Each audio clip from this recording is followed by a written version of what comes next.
incroyable les gars. Ici vous pouvez constater que voilà quelques coupons dont j'ai validé. Ici vous voici une cote de 3 les gars, où j'ai placé la somme de 30 000 francs, j'ai empoché 95 000 francs crème.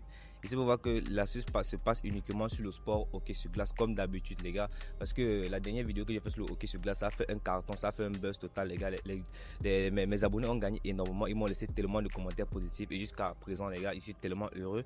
Et j'ai encore recherché une autre astuce sur le hockey sur glace, mais cette astuce n'est pas réellement aussi magnifique que l'autre les gars, mais cette astuce il faut réellement tenter le coup les gars. C'est aussi une bonne astuce comme vous pouvez voir. Voilà encore un deuxième coupon que j'ai validé avec cette astuce à question. Ici vous pouvez voir que bon voilà, là c'est une cote de 2 où j'ai placé la somme de 20 000 francs, j'ai empoché 42 000 francs crème les gars, déjà sur 2 événements tout simplement, qui est tout à fait magnifique.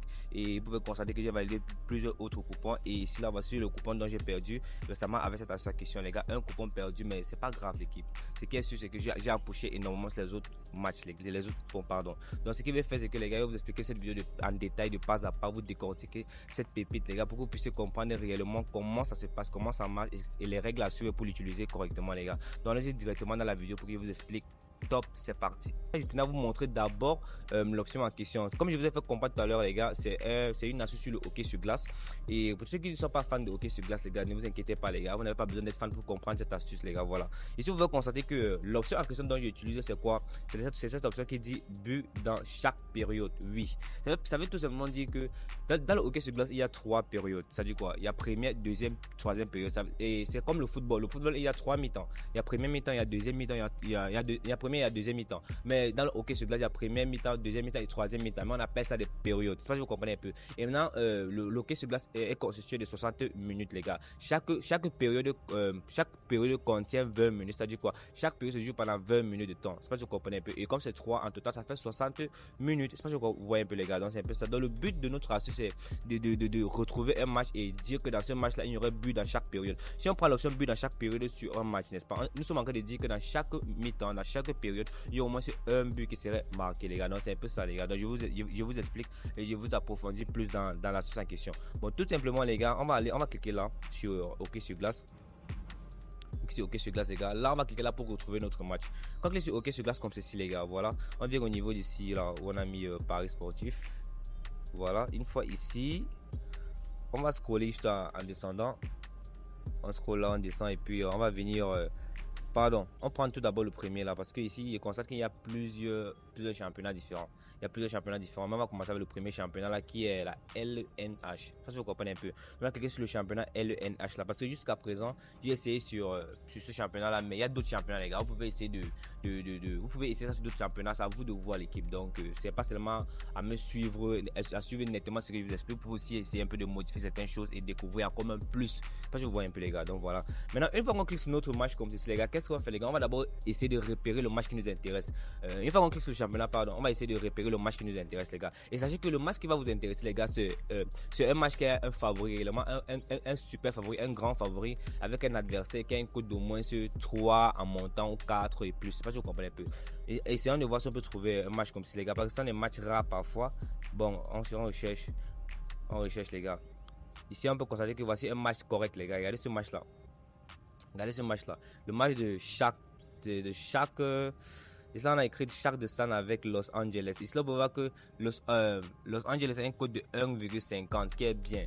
Et son adversaire a un code de 4,7. Pas si vous comprenez un peu, qui est très ok. Pas si vous comprenez un peu, parce que le but c'est de retrouver des matchs que le favori, vu que c'est le hockey sur glace, le favori doit avoir au moins une code de 1,6 en descendant. Le favori doit avoir un code de 1,6 en descendant. Par exemple, sur le hockey sur glace, c'est pas facile de voir des super favoris avec des codes de 1,4, des codes de 1,3, tout ça. Mais la plupart du temps, les super favoris ont des codes de 1,6 les gars. Donc recherchez un match où il y a une personne, il y a un adversaire, pardon, une équipe qui a un code de au moins 1,6 en descendant et son adversaire doit avoir un code de 3,5 en montant. Et si vous pouvez voir que c'est un match assez correct les gars, vous allez rechercher ce genre de match comme ça les gars. Par exemple, si vous trouvez ce genre de match là, maintenant il va vous montrer comment aller approfondir sur SofaScore, allez approfondir vos analyses sur SofaScore. Mais tout d'abord, avant d'arriver à ce niveau là les gars, je vais vous montrer comment retrouver cette option les gars. L'option en question n'est même pas si compliquée, je pense que c'est même là. Regardez là les gars. On va rechercher l'option en question. L'option c'est but dans chaque période. Voilà même ça les gars, j'avais déjà épinglé ça ici, voici l'option ici là, but dans chaque période. Vous pouvez voir que s'il prend 8 ici, s'il prend 8 là, c'est une cote de 1,39. Ici là, s'il prend non, c'est une cote de 2,7. C'est-à-dire que s'il prend non, ça veut dire qu'il n'y aurait pas de but dans tous les 3 périodes, mais s'il prend 8, ça veut dire qu'il y aurait but dans tous les 3 périodes. Mais ce qui m'intéresse là, c'est l'option 8. Je comprends un peu les gars, donc voilà. Donc déjà, vous pouvez voir que ça c'est match assez bien. Et vous pouvez voir que l'option 8 là est favorisée avec un code de 1,3 et pourtant l'option non a une super grosse code de 2,7. Ça je comprends un peu. Maintenant ce qu'on va faire, c'est qu'on va essayer d'approfondir nos analyses en essayant de voir si est-ce que cette option va réellement marcher les gars. Est-ce que si on prend ça sur match, la probabilité pour que ça passe est un peu plus énorme que la probabilité que ça perde. Ça je comprends un peu les gars. Donc ce qu'on va faire, c'est qu'on va aller maintenant sur SofaScore.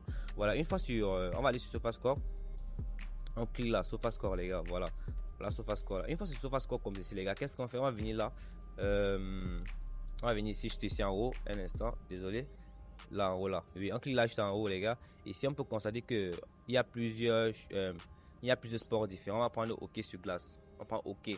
Là on a mis là hockey les gars, voilà. Une fois sur hockey maintenant, c'est qu'on va faire, c'est qu'on va aller d'abord regarder le match en question dont on voulait parler. Ici on peut voir que le match dont on a pris sur OneXBet. Là je suis retourné sur OneXBet. Le match qu'on a pris sur OneXBet se joue le 26. Le 26, on va d'abord aller sur SofaScore, il va prendre le 26. Ça c'est juste pour l'exemple. Là il va juste ici en haut les gars. Il va cliquer là, il va prendre le 26, le match du 26. Voilà, ok. Une fois que le match du 26 est pris là les gars, il faut y avoir pris le match du 26. Là j'essaie de remarquer les équipes dont j'ai pris. Ici là c'est Shark de San Jose avec Los Angeles Kings. Voilà, on prend Shark de San Jose, donc on va rechercher ça. Shark de San Jose, un instant les gars, je suis en train de chercher Shark de San Jose, voilà les gars, voilà ça juste là, Shark de San Jose avec Kings, voilà, on clique là. Voici le match en question, donc on a repéré sur OneXBet les gars. Maintenant une fois que vous retrouvez un match comme ça, qu'est-ce que vous allez faire les gars? Vous allez venir comme ça maintenant, vous allez scroller de ce côté là, vous scrollez juste ici là de ce côté, et puis vous allez venir cliquer là. Match, là on a mis match là.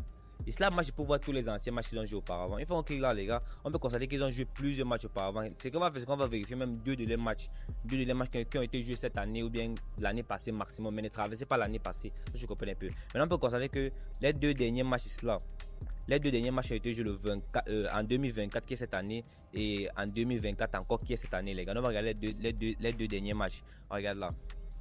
On clique sur le premier match là. Si on vient maintenant dans le détail, vu qu'on va rester cela dans le détail, on reste cela dans l'option détail qui est juste là les gars. Maintenant on va scroller, on peut descendre juste en bas. Ici on peut constater que dans leur dernier match, regardez, première période ils ont marqué aucun but, deuxième période ils ont mis 2 buts, et troisième période ils ont mis 4 buts. Vous pouvez déjà voir. Donc c'est déjà ça veut dire que la première période ils ont marqué aucun but, ce n'est pas bon. Donc on va aller regarder encore le deuxième match là. On va aller regarder encore le deuxième là. On vient là, on va que regarder. Première période, ils ont mis un but. Deuxième période, ils ont mis un but. Troisième période, ils ont mis un but. Qui est déjà ok. Donc, on va encore approfondir. Il y a encore un autre match qui a été joué en 2024. On regarde encore un troisième match. Encore un troisième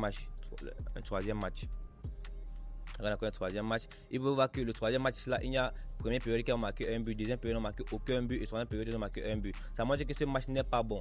C'est pas bon du tout pour notre analyse les gars. Je vous ai montré comment regarder les anciens matchs, regarder les périodes s'ils ont marqué des buts ou pas. Parce que le but c'est de retrouver des matchs où vous allez regarder peut-être les deux derniers matchs et remarquer que pendant les deux derniers matchs ils ont marqué un but dans toutes les 3 périodes. C'est pas si vous comprenez un peu. Si c'est que vous venez par exemple là, vous regardez, vous venez là dans la période. Parce que vous allez rester, une fois que vous cliquez sur le match, vous allez scroller un peu en bas là, vous allez constater cela que vous allez voir la période 1, période 2 et période 3. Si c'est que dans toutes les 3 périodes, il y a au moins un but qui a été marqué. Parce qu'ici, on peut constater que voilà la première période qui a été fait 0-0. Mais c'est qu'il y a au moins un but qui a été marqué dans toutes les 3 périodes. Au moins c'est un but dans les 2 derniers matchs. Là, vous avez encore une plus grosse probabilité de prendre ce match. Mais c'est qu'il y a même 2 buts au minimum dans chaque période, les gars. Là, vous avez encore une plus grosse probabilité de prendre ce match parce que ça risque de passer crème. Je sais pas si vous comprenez un peu l'explication. C'est très très simple, les gars. Tout d'abord, repérer le match en question. Il faut repérer le match, les gars. Allez dans SofaScore, il faut approfondir la recherche. Rechercher maintenant des matchs que dans chaque période dans les 2 derniers matchs, ils ont mis au moins un but. Une fois que vous repérez un match comme cela, les gars, vous allez aller directement placer votre pari en ayant au moins cette 80% de sûreté, en 80% les gars de possibilité que ça passe crème. C'est pas que je comprenais plus les gars. Donc c'était tout simplement ça pour cette action. C'est même pas si compliqué. Donc suivez nettement mes explications de A à Z les gars. Donc là maintenant je vous ai montré un exemple de match à ne pas prendre. Mais là je ne peux pas parier sur ce match là en question que je viens de retrouver là maintenant. Je ne peux pas utiliser ce match là. Pourquoi? Parce que ils ont regardé jusqu'à les 3 derniers matchs, mais il n'y avait pas de but dans 2 périodes des 2 derniers matchs. Donc c'est ça les gars. Donc repérez des matchs où il y a un but dans tous les 3 périodes les gars. Et comme je vous ai expliqué les gars, faites de bons choix des matchs avant d'aller analyser SofaScore. Donc c'est déjà ça pour cette question les gars. On va se dire peace love pour une prochaine vidéo les gars. N'hésitez pas de liker la vidéo, abonnez-vous et laissez des commentaires assez positifs l'équipe. Merci.